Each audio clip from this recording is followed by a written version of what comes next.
दोस्तों कैसे हो आप लोग। आप सभी का मेरे YouTube चैनल धनवाल पॉइंट में स्वागत है। तो आज जो परीक्षा हुई है राजस्थान पुलिस एसआई भर्ती, उसका जो पेपर है उसको हम हल करेंगे और सभी दोस्त कमेंट करके बताना कि किसके कितने नंबर आ रहे हैं, किसका सिलेक्शन हो सकता है, ये हम आपको डिसाइड करके बताएंगे। तो पहला सवाल है, किस विकल्प में सभी शब्द पेड़ के पर्यायवाची हैं? पहला है बिटप द्रुम, दूसरा है पूप तरु, तीसरा है इसका रसाल पादप, चौथा है वृक्ष अरण्य। तो दोस्तों इसका जो सही आंसर होगा बिटप द्रुम। जी हाँ दोस्तों, इसका सही आंसर होगा बिटप द्रुम।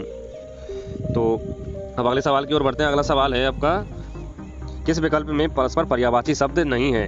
पहला है ऊट करभ्य, दूसरा है रात यामिनी, तीसरा आपका सवाल है कपोत पिक, चौथा जो ऑप्शन है इच्छा अभिप्सा। तो इसका जो सही आंसर होगा वो होगा कपोत पिक। जी हाँ दोस्तों, इसका सही आंसर होगा कपोत पिक। तो अब अगले सवाल की ओर बढ़ते हैं। हमारा अगला सवाल है, किस वाक्य में निपात का प्रयोग हुआ है? जी हाँ दोस्तों, हमारा अगला सवाल है, किस वाक्य में निपात का प्रयोग हुआ है?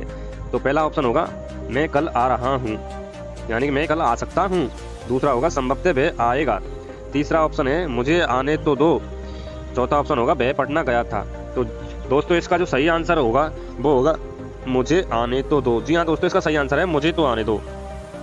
अब अगले सवाल की ओर बढ़ते हैं। अगला सवाल है, किस विकल्प में सभी विशेषण शब्द संज्ञा शब्दों से रचित हैं?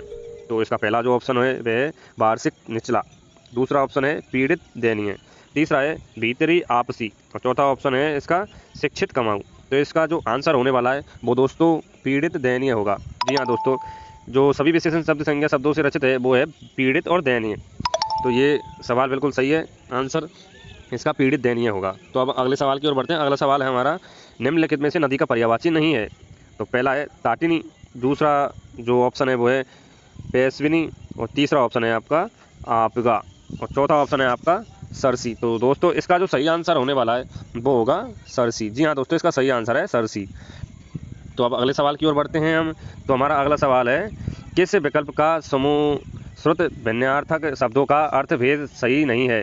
तो इसका पहला जो ऑप्शन होगा ऋतु ऋतु बराबर सही सच्चा डैश मौसम अपॉन वर्ष का एक भाग, और दूसरा ऑप्शन होगा इसका बसन डैश व्यसन बराबर कपड़ा डैश बुरी लत। तो इसका तीसरा जो ऑप्शन होगा शोध डैश शोध बराबर सूजन डैश शुद्धि संस्कार। इसका चौथा जो ऑप्शन होगा व्रंत डैश व्रंद और बराबर समूह डैश डंठल। तो इसका जो सही आंसर होने वाला है वो दोस्तों इसका सही आंसर होगा व्रंत व्रंत व्रंद बराबर समूह डंठल डंठल। जी हाँ दोस्तों, इसका सही आंसर होगा ये चौथा ऑप्शन। अब इस अगले सवाल की ओर बढ़ते हैं। अगला सवाल है हमारा, किन समूह श्रुत शब्दों का अर्थ भेद सही नहीं है? पहला ऑप्शन है हमारा द्रव्य द्रव्य बराबर तरल पदार्थ, दूसरा ऑप्शन है चिरचीर बराबर वस्त्र दीर्घकाल, तीसरा है स्रोत स्रोत बराबर धारकान, चौथा है हरंस हरिण बराबर चुरान मृग। तो इसका जो सही आंसर होने वाला है दोस्तों, इसका सही आंसर है ऑप्शन नंबर 2। जी हाँ दोस्तों, इसका सही आंसर होगा चीर चीर वस्त्र दीर्घ काल। तो अब अगले सवाल की ओर बढ़ते हैं। अगला सवाल है हमारा सवाल नंबर 8, परिच्छद डैश परिच्छेद शब्दों का सही अर्थ भेद है?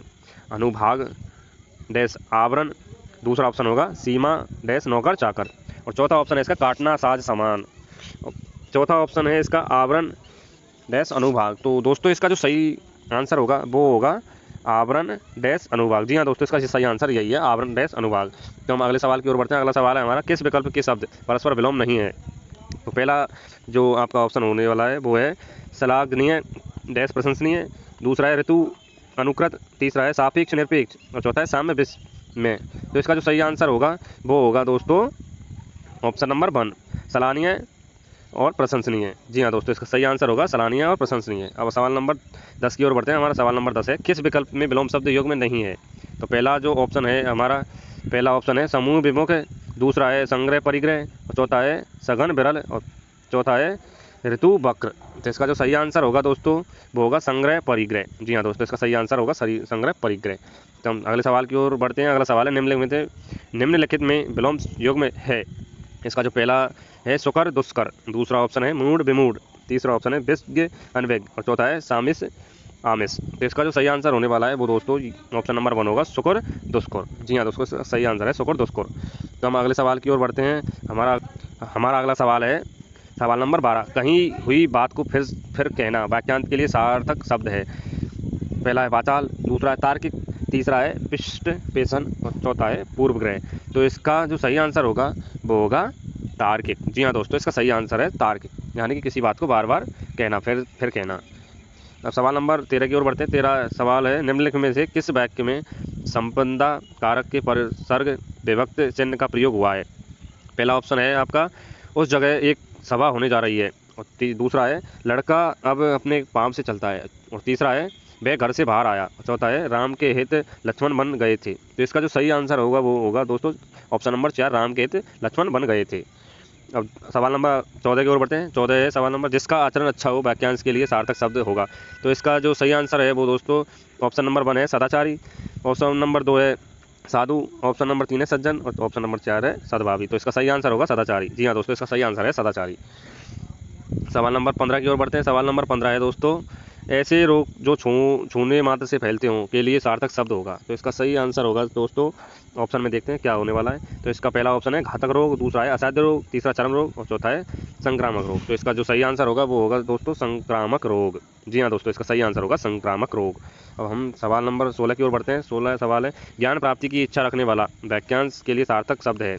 पहला है पिपासु, दूसरा ऑप्शन है जिज्ञासु, तीसरा सन्यासी और चौथा तपस्वी। तो ज्ञान प्राप्ति की इच्छा रखने वाला वाक्यांश का सार्थक शब्द जो होने वाला है वो होगा दोस्तों जिज्ञासु।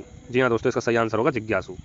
अब सवाल नंबर अगले की ओर बढ़ते हैं। 17 की ओर, कौन सा शब्द सदैव एक वचन में प्रयुक्त होता है? पहला होश, दूसरा आंसू, तीसरा बाल, चौथा है आकाश। तो इसका आंसर जो होने वाला है वो होगा दोस्तों आकाश। जी हाँ दोस्तों, इसका सही आंसर होगा आकाश। अब सवाल नंबर अगले की ओर बढ़ते हैं। सवाल नंबर 18 है, किस वाक्य में मध्य पुरुष का प्रयोग नहीं हुआ है? इस विषय में आपकी क्या राय है? दूसरा ऑप्शन है, हम अपने आप को भूल गए।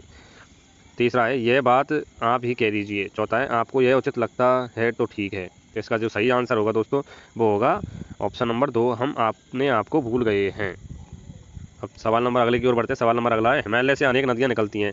इस वाक्य में किस कारक के परसर्ग का प्रयोग हुआ है? पहला है करण कारक, दूसरा है अपादान कारक, तीसरा है अधिकरण कारक और चौथा है संबंध कारक। तो इसका जो सही आंसर होगा वो दोस्तों होगा अपादान कारक। जी हाँ दोस्तों, इसका सही आंसर होगा अपादान कारक। अब हम सवाल नंबर 20 की ओर बढ़ते हैं। सवाल नंबर 20 है, इनमें से किसी विकल्प के सभी शब्द स्त्रीलिंग हैं। तो इसका पहला ऑप्शन होगा साथी घी शक्कर, दूसरा इमली चांदी लौकी, तीसरा है भलाई हलवाई ईसाई, चौथा है हाथी बालू आलू। तो इसका जो सही आंसर होगा वो दोस्तों होगा इमली चांदी लौकी। जी हाँ दोस्तों, इनमें सभी स्त्रीलिंग है, कोई सा भी पुल्लिंग नहीं है। अगर वीडियो आपको पसंद आई हो तो वीडियो को लाइक कर देना, शेयर कर देना और कमेंट करके बताना वीडियो कैसी लगी, और जाते जाते चैनल को सब्सक्राइब कर लेना।